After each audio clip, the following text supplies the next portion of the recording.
Tiếc là không có người quay cho mình xem, bây giờ đăng lễ mình phải quay cho mình trước rồi mình mới đăng, mình quay cho người ta. Nhưng mà mình kiếm người quay cho mình thì không có người. Chắc là bây giờ anh này mình phải nhờ anh này quay giùm cho mình. Anh có thể quay cho em được không? Được, ok không? Bây giờ anh cầm máy đi, anh quay luôn, không cần phải tắt đâu. Quay luôn.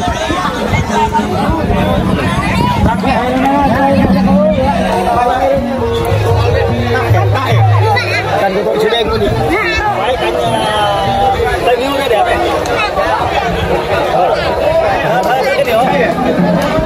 Xin chào mọi người nhé. Thì hôm nay thì Hiến Siêu TV Hà lên nhà khám phá về truyền thống của người Gia Rai, kiểu là lễ Bo Mã. Hiện tại là tôi đang có mặt tại lễ Bo Mã làng Lê Ngõ, xã Giáp Gia, huyện Đức Long, Gia Lai nhé. Hôm nay mình sẽ test cho mọi người, quay cho mọi người xem cái video của tôi là cái bản sắc văn hóa của người Gia Rai như thế nào nhé mọi người, lễ Bo Mã như thế nào nhé mọi người. Bây giờ mình sẽ quay cho mọi người xem. Đấy, để anh quay.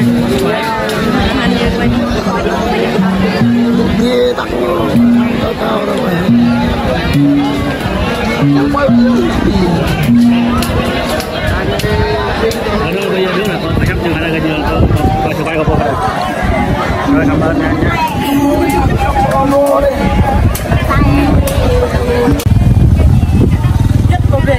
Xin chào mọi người nha. Hôm nay mình đi khám phá lễ Bo Mã của người Gia Rai Tây Nguyên. Mình sẽ quay cho mọi người xem cái con cảnh người ta tổ chức như thế nào nhá mọi người nhé. Bây giờ mình quay từ A đến Z luôn.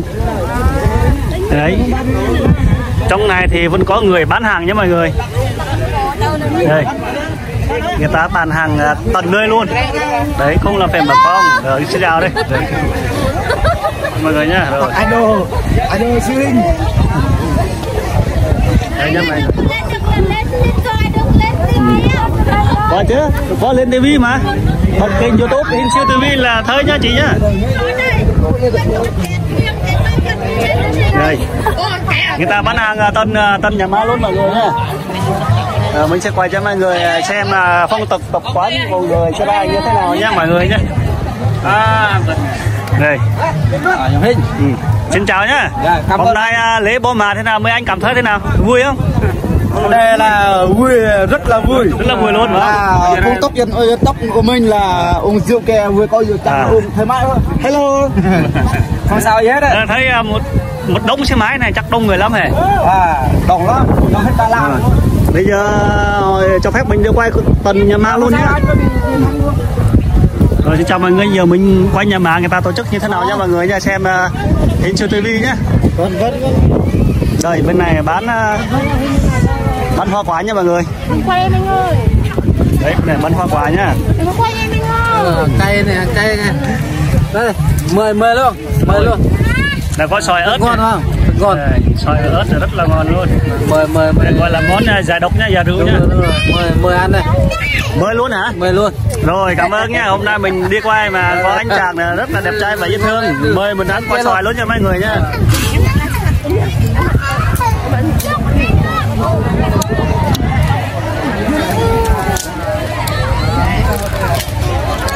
Tiếc là không có ai quay cho mình á. Bây giờ mình ăn xoài đây mọi người nha. Mình tự quay lại đấy. Để mình tự quay lại mình.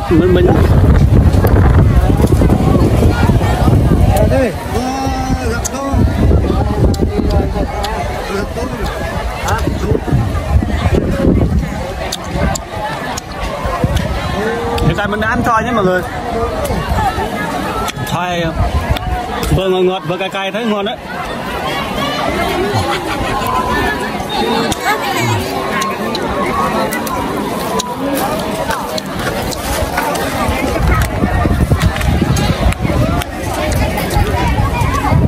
Bây giờ mình quay trực tiếp thôi, mình không cắt một đoạn nào đâu nhé mọi người nhé. Mình quay trực tiếp luôn. Tiếc là không có công chiêng hề. Hôm nay mình đi quay thì người ta nghỉ công chiêng, người ta không đánh công chiêng nữa. Mình đang quay đó. Ôi, nhiều người ta mời lắm nhá mọi người. Nhiều người ta mời mình uống rượu ấy, nhưng mà mình không dám uống, sợ mình quay không nổi luôn đấy. Uống vào cái là say thì mình không quay được luôn. Trước mắt là mình từ chối đã, từ chối họ mời mình đi cái đã, rồi mình sẽ quay trước rồi.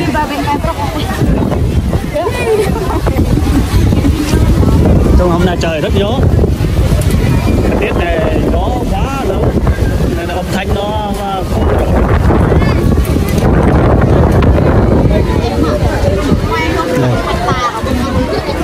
Rất đông vui luôn nha mọi người.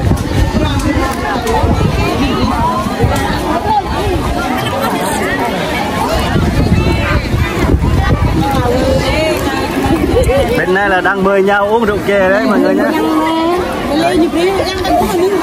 Đang mời nhau uống rượu chè. Người này chuyển qua người kia. Đó mang tính chất là sự đoàn kết. Đấy, trẻ già người ta đều có mặt hết nha mọi người. Đây có cả mấy ông sếp lớn nữa. Sếp lớn sếp nhỏ đều có mặt hết nha mọi người.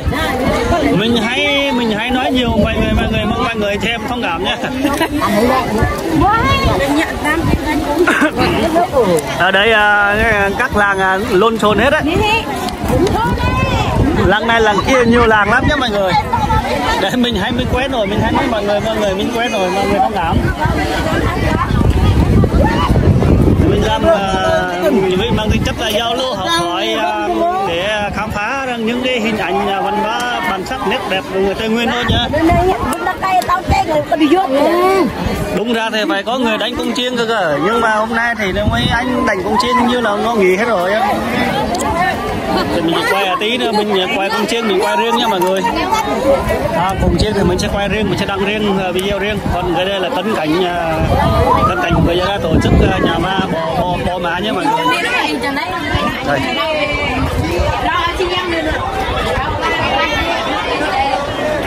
Người ta bò má, người ta đầu tư rất là bài bản luôn. Chứ người ta đang dùng nạ thì người ta không ít khi người ta đầu tư lắm nhá mọi người. Người ta đã bỏ đấy, người ta có kiểu là người ta bỏ hẳn luôn. Trước kia người ta chưa bỏ mà có nghĩa là người ta hàng tháng người ta vẫn được cơm nước cho người bị đa khuất, cho người đa khuất.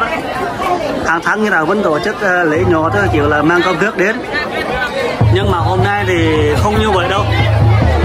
Hôm nay thì đã là lễ bo mả, người ta tổ chức lớn cả làng luôn. Gia đình nào á có người chết ở trong này á thì nó tổ chức lại một lần, người ta bỏ hẳn luôn. Sau này thì nếu có người nào chết chóc thì người ta không trốn ở đây nữa, đó, người ta sẽ trốn chỗ khác. Còn chỗ này thì người ta để trống rồi luôn, để cây cỏ tự nhiên nó mọc lên, kiểu là mình đã bỏ rồi, mình đã bỏ nó rồi thì mình đã bỏ trống luôn. Sau này người ta muốn khai thác là cái đất này thì cũng không có quyền, không có ai không có quyền đâu, người ta cứ để trống vậy luôn, để cây cỏ tự nhiên nó mọc lên vậy thôi, không có ai chặt phá gì hết cả nhá mọi người. Mình nói đó cho mọi người nghe và biết về cái phong tục tập quán của người Gia Rai như thế. Đây, mình sẽ quay tiếp đây.